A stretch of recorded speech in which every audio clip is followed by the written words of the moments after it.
Thank you very much, and thank you very much, Tracy, and everyone for being here and for us being able to host this. I'll also acknowledge that we're meeting today on the land of the Ngunnawal people, the traditional custodians of the land, and we thank our First Nations people for the incredible care that they take of our land and our waterways.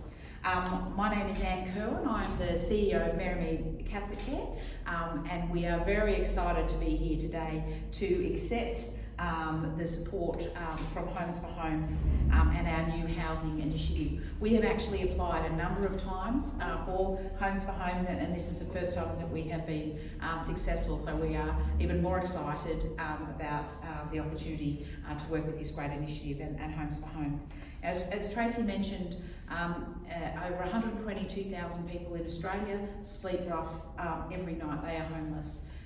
Certainly we know that we have over 15 million people experiencing housing distress in Australia, which is terrible. We are in the midst of a housing crisis as a country, and that is a result of a failure to invest from Commonwealth, state and territory governments for decades.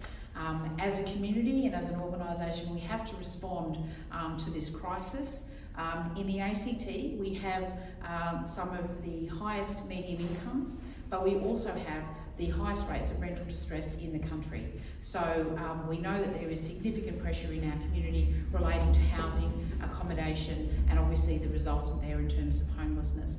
We also see the incredible rates that are coming through and data relating to family violence, and also the challenges that we are experiencing in the aged care and the NDIS sectors. So we are a community that, despite being a very wealthy community, we are a community that is in crisis.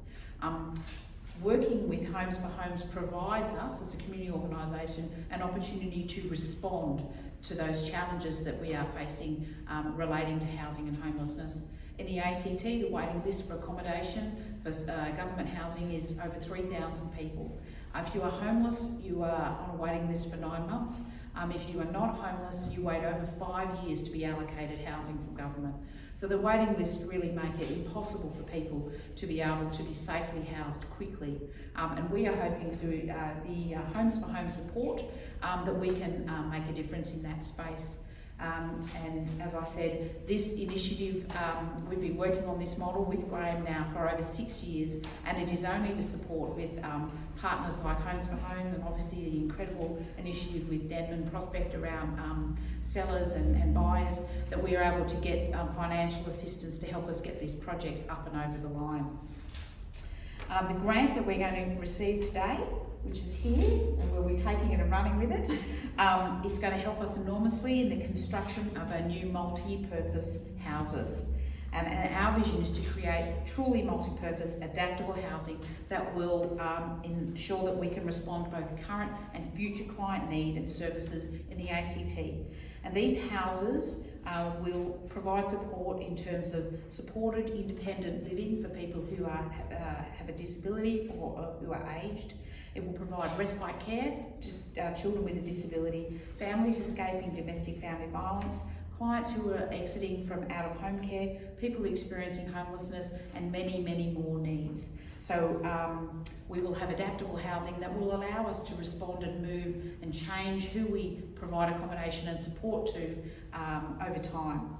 There'll be 3 phases in the project, and we're hoping that our first clients will be able to benefit from this project hopefully by the end of this year. And I'm looking at Graham because it's his responsibility to deliver it within that time frame. Did you see that, Helen? No pressure. Yeah. So I'll just take the opportunity to ask Helen Delahunty, who's our board chair of Marymead CatholicCare, who has been along in this journey with us for a long time, to say a few words, and I'll take the check off her. We can stay here. Okay. Right. So thank you.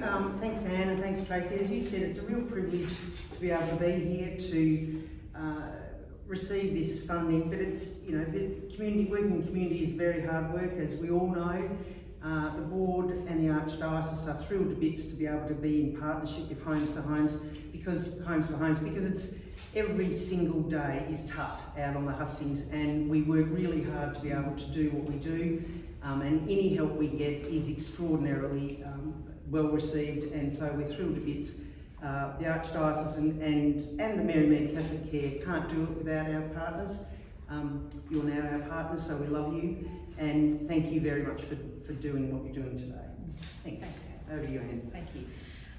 Look, just to wrap up, thank you so much for your support. Marymead CatholicCare have been operating for over 65 years now in community. Our services go across the lifespan, and we seek to make a difference in all we do. As Helen said, we can't do it on our own. We're part of the community, and we need the support of community because there's just so much need out there to be able to respond.